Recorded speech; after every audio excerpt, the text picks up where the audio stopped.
The film Wanted is based on a independent limited edition comic series created by Mark Millar, who's a very well-known creator of comics. And his comic book Wanted, in its limited series, became one of the most successful, if not the most successful, independent comic in the last several years on the marketplace. It's distinctive in its tone, and we've worked very hard to maintain the distinctive qualities and the integrity of the source material in his comics. So I wait for it. Yeah. You mean with the trigger? Yeah, with the trigger. Yeah.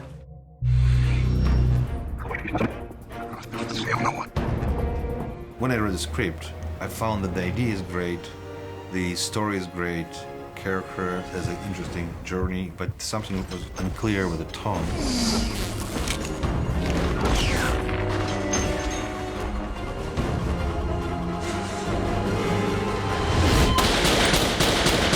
And then I read original comic book, and I understood that it will be really interesting for me to execute this story because of the tone and characters of the original comic book. It's brave, it's entertaining, and edgy.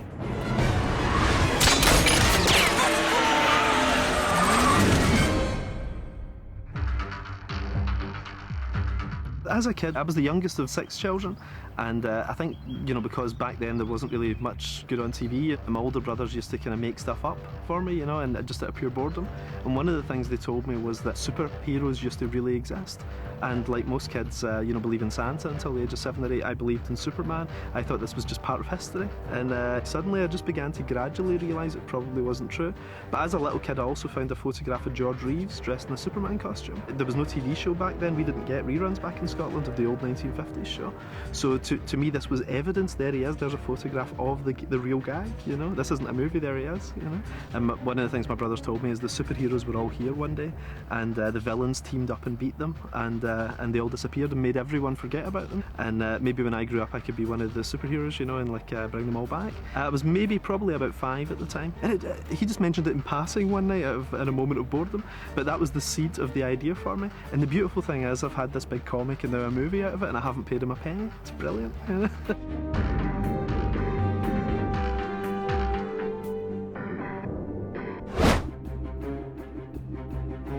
I've always been interested in secret society, and there's a romantic notion of a secret society too, you know, just it's a great thing in literature, but we also know they do exist. And I like the idea of a super cabal of bad guys, you know, who are running the show, and the fraternity was our version of that. For me, it was probably a combination of 2 things that were my 2 big influences. One was The Godfather, because I like the idea of the Al Pacino character, someone who goes from being the innocent to the monster over the course of one movie. Godfather was the greatest crime movie ever made, really, and I just wanted to do a super crime movie. The idea of a young man sort of learning how to kill people, you know, is like as an ancient old story, you know, and we've just given it a sci-fi pop twist. The other thing I suppose that's maybe more obvious is Spider-Man, because he really was a 21st century interpretation of Peter Parker, that kind of geeky everyman that Peter Parker was. Wesley in a lot of ways is a dark reflection of that. Spider-Man's all about, with great power comes great responsibility. Well, this was the opposite. It's with great power comes you can do anything you like and no one can stop you. So it really is, it's the complete inverse of Spider-Man in that sense.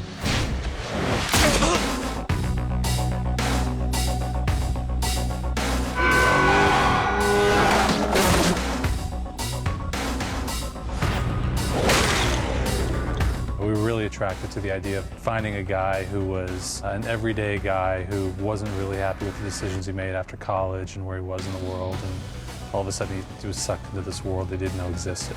What Mark Millar did so well in the comic book was define a tone, and it was hardcore, and you hadn't seen that before in a while, and we didn't want to lose that tone. And in fact, we told the studio, and same with Timur, that it's got to be an R-rated movie. It's got to be as hard as that comic book, because that's what the fans expect.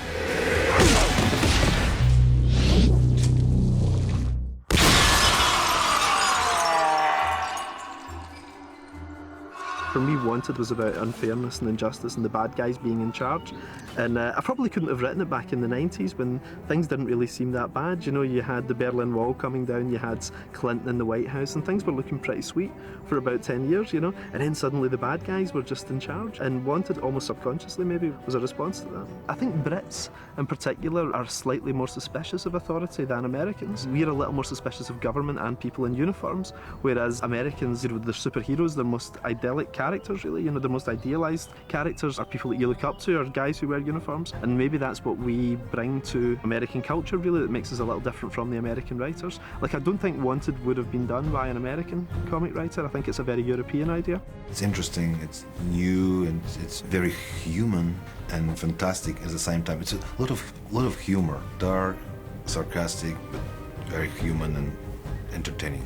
And visually it was very interesting. There was a lot of compositions of the panels we used in the movie. Flying splashes of blood, a lot of moments. Has this graphic novel style. It was very provocative. There's a comic book, and the characters and the visual style is very provocative for a filmmaker because it helps you to create something interesting.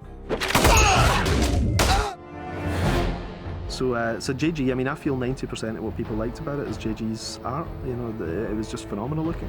And it looked like a movie already. You know, you could almost just see these as storyboards, you know, for a movie, because he's got such a cinematic style. So no, I couldn't be happier. You know, I couldn't have imagined anyone else drawing it. And that was one of the big reasons that it was sold quickly as a movie too. And JG was a huge part of that. Just having an A-list artist attached to your book, it's kind of like having an A-list actor or actress attached to your movie. It just brought an enormous amount of attention to it.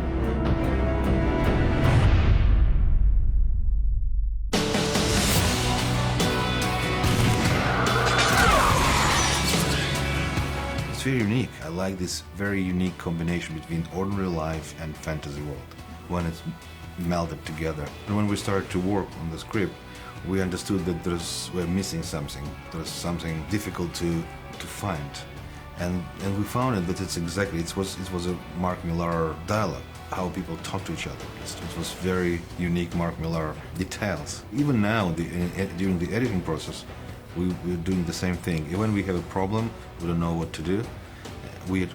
Everybody's saying, okay, where's the comic book? We have to check how it was in comic book. Even if you are doing something different, but it's good. It's very important to step back, to clean the table, to see the original thing, and then to do the next step. Because this comic book has a unique tone and has a believable characters, dialogues, and the comic book was a big surprise for me because it was exactly the right tone for the movie.